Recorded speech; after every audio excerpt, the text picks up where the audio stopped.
पास में ना दो क्वेश्चन हैं यहाँ पर, एक है क्वेश्चन नंबर 11 और 12, ठीक है।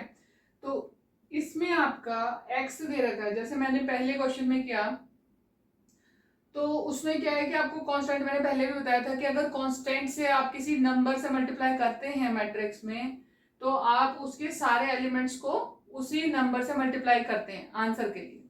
तो यहाँ पर जो है ना, हमारे को नंबर अलग से कुछ नहीं दे रखा, एक्स दे रखा है, कांस्टेंट नहीं है, मतलब यहाँ पे एक वेरिएबल आपको दे रखा है, एक्स दे रखा है। तो उसके साथ भी हम सेम वैसा ही काम करेंगे। तो हमारा जो आंसर आएगा इसमें एक्स एक्स से मल्टीप्लाई करने के बाद हमारा आंसर जो बनेगा वो बनेगा 2x 3x प्लस y से मल्टीप्लाई करोगे तो minus Y Y equal to 10 और 5। आप इन दोनों को भी ऐड कर दोगे, ठीक है। ऐड करोगे, मैट्रिक्स का आंसर क्या आएगा, 2x minus Y 3x plus Y equal to 10 5, ठीक है। अब ये दो मैट्रिक्स आपके सामने आ गई, बिल्कुल आमने सामने आ गई, इक्वल है मैट्रिक्स। इक्वल मैट्रिक्स का मतलब है इनके करस्पॉन्डिंग एलिमेंट्स इक्वल हैं, ठीक है। तो करस्पॉन्डिंग एलिमेंट्स क्या क्या हैं, 2x minus Y is equal to 10 और 3x plus Y is equal to 5। अब यहाँ पर सिंपल वो अलजेब्रा वाला काम आ गया कि आपने जैसे एलिमिनेशन मेथड लगाओ या सब्स्टिट्यूशन मेथड लगाओ और फिर उससे आप x और y की वैल्यू फाइंड आउट करो। तो यहाँ पर मैं एलिमिनेशन मेथड का यूज करूंगी। एलिमिनेशन यहाँ पर आसान भी है क्योंकि यहाँ पर मुझे कुछ मल्टीप्लाई नहीं करना, सिर्फ और सिर्फ सब्ट्रैक्शन या एडिशन करना है। अब क्योंकि मेरे को यहाँ पर पहले ही दिख रहा है कि जो y है उसके पास ऑपोजिट साइन है और कोफिशिएंट दोनों के पास सेम है, तो मैं डायरेक्ट इनका एडिशन कर दूंगी। ऑपोजिट साइन होने की वजह से एडिशन करूंगी मैं, तो y तो कैंसिल हो जाएगा, x मेरे पास बच जाएगा। एडिशन करा मैंने, ठीक है, मुझे आंसर मिलेगा 3 और 2 दोनों सेम साइन है तो ये जुड़कर 5x हो गया, प्लस y और माइनस y आपस में कैंसिल हो जाएंगे, ये 0 आ जाएगा, इक्वल टू 5 और 10 क्या हो गया 15। x इज इक्वल टू 15/5 यानी कि 3 मेरे पास आंसर आ गया। तो x की वैल्यू तो आ गई 3। अब जो ये x की वैल्यू है इसे मैं कोई सी भी एक इक्वेशन में पुट कर दूंगी और y की वैल्यू फाइंड आउट कर लूंगी, ठीक है। मैं चूज करती हूँ ऊपर वाली को, तो 2 इंटू में 3 minus Y is equal to 10। Equation number 1 को मैंने चूज किया, 1 है, ये 2 है, ठीक है। 1 में मैंने इसको पुट कर दिया तो मेरे पास में x की जगह मैंने 3 को पुट किया, तो 2 इंटू में 3 minus y equal to 10, 2 3 6 minus y equal to 10, ठीक है। y की वैल्यू फाइंड आउट करने के लिए हम इसे शफल कर लेंगे, minus Y is equal to 10 minus 6 is equal to क्या हो गया 4। तो minus Y is equal to 4 है, तो -1 से मल्टीप्लाई कर दो तो y इज इक्वल टू -4 आपका आंसर आ गया। y is equal to -4, x और y की वैल्यू आपके पास में आ गई, ठीक है। यही हमसे पूछा था इस क्वेश्चन में। अब दूसरा क्वेश्चन है क्वेश्चन नंबर 12। इसमें भी सिमिलर टाइप की बात है, x और y सब निकालने हैं हमें। तो पहला है 3 से मैट्रिक्स को मल्टीप्लाई करा हुआ है, तो मैं जब इसको मल्टीप्लाई करूंगी तो मेरे पास आंसर क्या आएगा, 3x 3y 3z और 3w, ठीक है, इक्वल टू, इन दोनों को ऐड किया जाएगा, x प्लस 4, इसको और इसको ऐड किया तो क्या आएगा 6 plus x plus y -1 plus z plus w और 2w प्लस 3। ये दोनों मैट्रिक्स जो है वो आमने सामने हैं, इक्वल इनके बीच में लगा हुआ है। इसका मतलब ये दोनों मैट्रिक्स अगर इक्वल है तो इनके करस्पॉन्डिंग जो एलिमेंट्स हैं वो इक्वल होंगे, तो हम उनको इक्वल कर देते हैं। 3x is equal to x plus 4, 3x is equal to x plus 4, ठीक है। x को इधर ले गई मैं, 3x minus x is equal to 4, 2x is equal to 4, तो x इज इक्वल टू 2। पहला answer x is equal to 2 आ गया। दूसरा है हमारे पास में 3y, अब 3y is equal to 3y is equal to 6 plus x plus y, ठीक है। अब इसमें देखो आपको जो वैल्यू चाहिए ना वो तो हम निकाल ही लेंगे, इसमें x की वैल्यू को पुट करना है तो इनके तो हमें y की वैल्यू मिल जाएगी। 3y minus y minus x is equal to 6। ये वाला जो पोर्शन है इसको मैं उस साइड ले गई, ठीक है। अब इसमें मैं x की वैल्यू पुट कर दूंगी। पहले तो मैंने इसको किया 3y माइनस वाई, 2y हो गया, माइनस x की जगह 2, माइनस 2 इक्वल टू 6। अच्छा ये इधर ही रहना चाहिए था, ये इसको मैं इधर ही शिफ्ट कर देती हूँ। Is equal to 6 plus x, और ये हो गया इज इक्वल टू 6 प्लस 2, ठीक है। तो y इज इक्वल टू क्या हो गया हमारे पास में 8/2 यानी कि 4। तो y इज इक्वल टू आ गया 4। दो वैल्यूज आ गई x और y की। इसके बाद आप देखो दूसरी चीज है हमारे पास में 3z और 3z is equal to -1 plus z plus w, ठीक है, -1 z प्लस w। और चौथा वाला क्या है 3w is equal to 2w plus 3, 3w is equal to 2w plus 3। अब w की वैल्यू अगर हम पहले निकालेंगे, क्योंकि इसमें दो वेरिएबल हैं, z भी है और w भी है, जिसमें से हमें दोनों में से किसी की भी वैल्यू अभी पता नहीं है, तो कम से कम एक की वैल्यू तो पहले मिलनी चाहिए, तभी हम दूसरे की निकाल सकते हैं। तो उस हिसाब से पहले हम 3w is equal to 2w plus 3 को सॉल्व करके उसमें से w की वैल्यू फाइंड आउट कर लेंगे, और वो जो वैल्यू मिलेगी उसको इसमें पुट कर देंगे, तब हमारे पास में चारों का आंसर आ जाएगा। तो ये मैंने लिखा 3w is equal to 2w plus 3। अब क्योंकि मुझे w की वैल्यू चाहिए तो w सारे एक तरफ, 3w minus 2w equal to 3, w equal to 3, ठीक है। w की वैल्यू आपके पास में आ गई 3। अब ये जो w की 3 वैल्यू है इसे मैं यहां पुट कर देती हूँ। 3z is equal to -1 plus z plus 3। अब जो z है ना उसे उधर ले जाऊंगी क्योंकि मुझे z की वैल्यू चाहिए, बाकी सब कुछ इधर ही रहने दूंगी। तो 3z minus z is equal to -1 plus 3 यानी कि 2, और ये 3z माइनस z कितना हो जाएगा, ये भी 2z हो जाएगा। तो z इज इक्वल टू कितना आ गया, 1 आ गया।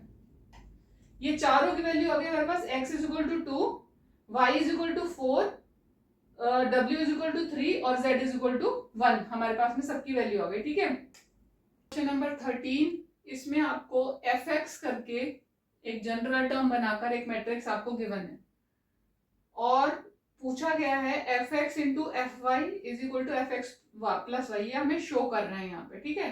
तो fx हमें गिवन है, fy हम खुद बना लेंगे, उसके लिए हम केवल x की जगह y पुट करेंगे, और उनके बाद इन दोनों का मल्टीप्लिकेशन करके हमें ये आंसर निकालना है, ठीक है। तो पहले मैं इसका fy बना लेती हूँ। fy क्या होगा, जैसे fx है वैसे ही cos y minus sine y 0 sine x cos x 0, oh sorry sine y cos y 0 0 0 1, ठीक है। ये हो गया हमारे पास में। अब हमको बोला गया है fx इंटू एफ वाई की वैल्यू निकालनी है, और हमें प्रूव करना है कि वो fx प्लस वाई के बराबर हो। fx प्लस वाई का मतलब है कि जहां cos x या cos y है वहां पर cos x प्लस वाई की वैल्यू आनी चाहिए, ठीक है। तो fy हमने ये निकाल लिया। अब यहां पर हम मल्टीप्लाई करेंगे fx और fy को, जो मैट्रिक्स है उन्हें मल्टीप्लाई किस तरीके से किया जाता है देख लेते हैं। fx है हमारे पास में cos x minus sine x 0 sine x cos x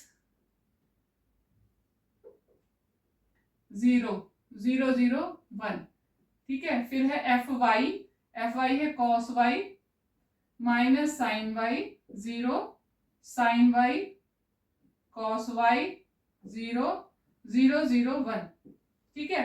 अब मल्टीप्लिकेशन कैसे की जाती है कि मल्टीप्लिकेशन में हमारा जो पहला मैट्रिक्स है उसमें हम रो लेते हैं और दूसरे में कॉलम, इस तरीके से इसका जो फर्स्ट रो है फर्स्ट रो और इसका फर्स्ट कॉलम लेंगे, तो हमारा जो आंसर आएगा वो फर्स्ट पोजीशन पे आएगा। जैसे मैं ये फर्स्ट रो और ये फर्स्ट कॉलम इस तरीके से लूंगी, ठीक है। तो मुझे क्या मिलेगा, देखो पहले एलिमेंट से पहला एलिमेंट किया मैंने cos x cos y,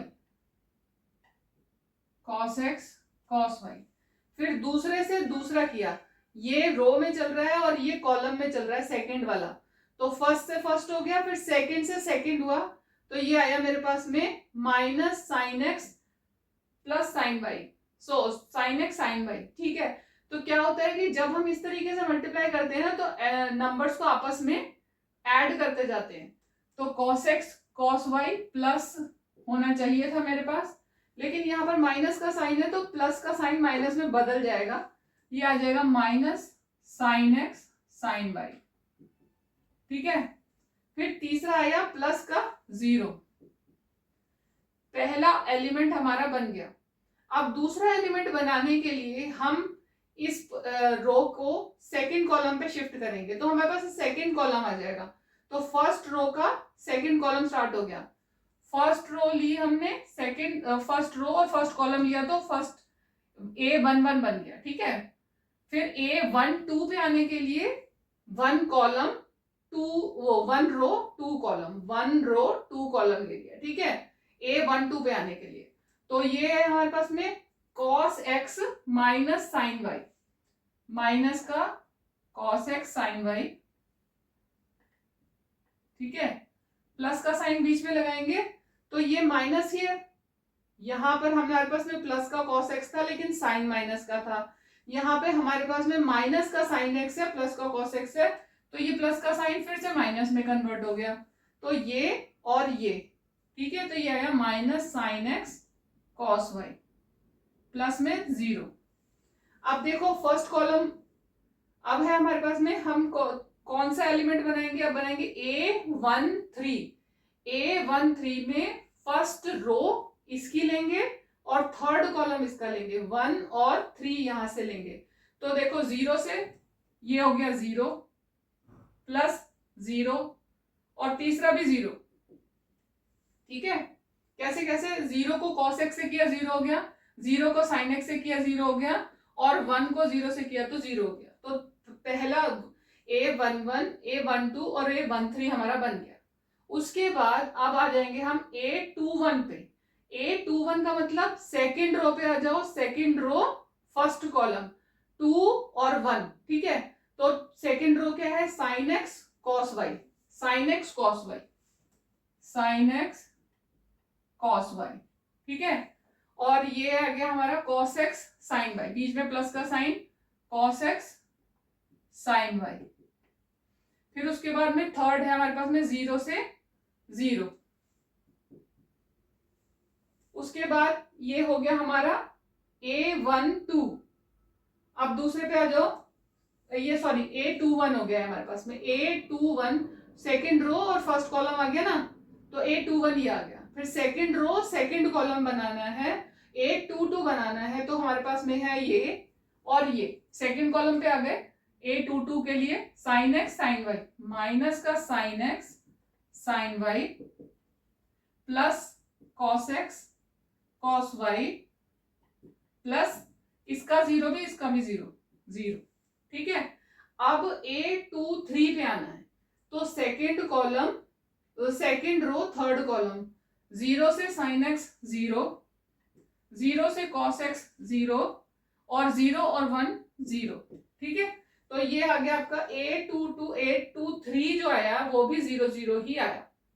अब इसके बाद में आ गया हमारे पास में A31, third column third row पे आ जाओ, A31 चाहिए, तो थर्ड रो इसका फर्स्ट कॉलम, तो इनको करोगे तो क्या आएगा 0 प्लस 0 प्लस 0।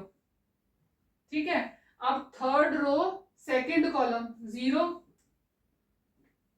Plus 0 plus 0। ठीक है, उसके बाद में आ जाओ आपका A33 बचा, A33 में तो 2 तो 0 इसके पास है, 2 तो 0 इसके पास है, तो पहले तो 0 ही 0 हो गए, और लास्ट वाला 1 to 1, देखो 0 फिर 0 फिर 1 प्लस 1, ये आ गया हमारे पास। इसको अब आप इसमें आइडेंटिटी लगाओ, ट्रिग्नोमेट्री वाली जो आइडेंटिटी आप यूज करते हो, तो आपका आंसर यहाँ पर आ जाएगा। कैसे आएगा, देखो cos x cos y minus sine x sine y, और 0 को तो हटा दिया तो वो तो कोई मतलब नहीं है, तो cos x cos y minus sine x sine y क्या है आपके पास में, ये होता है cos x plus y, cos x plus y, ठीक है। फिर है आपका माइनस, कॉमन ले लो इसमें से, माइनस अगर कॉमन ले लो तो ये क्या आएगा, मैं अगर माइनस कॉमन ले लूं तो ये बचा मेरे पास में cos x sin y plus sin x cos y। ये क्या होता है, ये होता है sin x प्लस, थोड़ा सा गैप से लिखती हूं ताकि कंफ्यूजन न रहे, cos x प्लस वाई, ठीक है।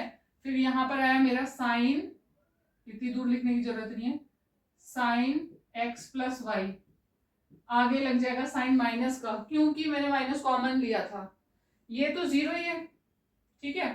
इसमें भी क्या है, sine x cos y plus cos x sine y, तो ये भी बन गया आपके पास में साइन एक्स प्लस वाई, ये बन गया जीरो। इधर आओ तो यहां पर क्या है, cos x cos y minus sine x sine y, तो ये भी बन गया आपका कॉस एक्स प्लस वाई, ये जीरो था, ठीक है, ये भी जीरो है और ये वन है।